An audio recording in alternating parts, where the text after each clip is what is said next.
به نام تنها یگانه عالم. با سلام.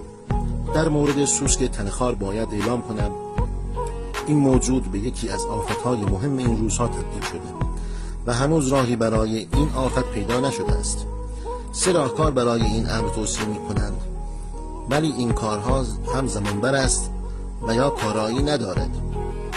توصیه گروه صنعتی تیب برای این آفت خیلی راحت می باشد. همانطوری که در عکس نگاه می کنید، بعد از رنگکاری تمام آفتها از درختان دور می شوند، چون در داخل این رنگ هم گوگرد آتشفشانی استفاده شده و هم دارای سمع درختی است که آفتها از آن دوری می کنند. با رنگکاری درخت تمام این حشرات از بین می روند و تا 2 یا 3 سال هیچ آفتی نزدیک درخت نمی شود. بهترین راهی که تاکنون برای این امر استفاده شده همین رنگ می باشد. با تشکر.